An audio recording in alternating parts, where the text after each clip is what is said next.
Bonjour! Aujourd'hui, je vais vous parler de quelque chose d'un peu spécial. Là. Ça s'adresse aux gens en particulier qui vivent proche d'un plan d'eau. Ou bien même, vous n'êtes pas obligé d'être auprès d'un plan d'eau. Vous avez peut-être un fossé ou un milieu humide qui n'est pas loin de chez vous ou sur votre terrain. Et puis, on se demande souvent là, avec les plantes aquatiques, regardez ce qu'il y a là ici. Ça, c'est des nénuphars. Et ça sort d'un lac là, qui est pas loin d'ici. Là. Et puis... j'ai demandé de me les apporter parce que ça fait du humus de bon compost. Puis ils sont en train justement de sortir les nénuphars. Et puis il y a d'autres types de plantes aussi comme des mousses. Il y a de la... Mon Dieu, je cherche tout le temps les noms, désolé. Là. Ça, les gens se demandent, ouais, mais là, ça c'est utile, ces plantes-là, dans un lac, mais on ne veut pas les voir parce qu'en quelque part, ça nuit, on ne peut plus faire du bateau. Et puis, évidemment, s'ils poussent des plantes aquatiques, c'est parce qu'il y a des éléments nutritifs pour nourrir le sol, pour nourrir l'eau, nourrir ces plantes-là, je veux dire. Bon, on va finir par le dire.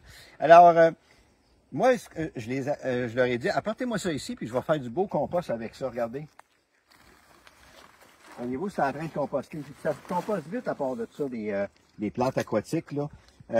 Ça, là, ça va devenir un super de bon compost. C'est super riche. Vous voyez la grandeur du tas qu'il y a là, aller jusqu'au bout de la toile blanche. Là. Ça en est. Okay? C'est toutes des plantes aquatiques, comme vous avez vu ici, les nénuphars. Et puis là, c'est en train de composter. Ça va nourrir les plantes terrestres, s'il y a lieu. L'idée, c'est de sortir les plantes aquatiques. Ça, si on veut épurer un plan d'eau, là, c'est pas sorcier. C'est quand quelque part, si vous laissez les plantes aquatiques pousser, puis vous les laissez mourir, ils s'en vont s'écraser dans le fond du lac, ou du fossé, ou tout ça, et ils compostent dans le lac, OK? Ça veut dire qu'ils font ce qu'on voit là, ça se fait dans le lac. Imaginez, par exemple, tout le tas qu'il y a ici, là, qu'un coup qui va être composté, là, je le prends, là, puis je m'en vais le pitcher dans le lac. Et là, on va dire, ouais, mais tu vas polluer le lac. Ben oui, mais c'est ça, justement. Ça, c'était déjà dans le lac. Alors, c'est ce qui arrive, justement. C'est que quand on le laisse mourir dans le lac, ça pollue l'eau constamment. Ça amène des matières organiques constamment dans le fond du lac. Ça encourage de plus en plus de plantes aquatiques à pousser.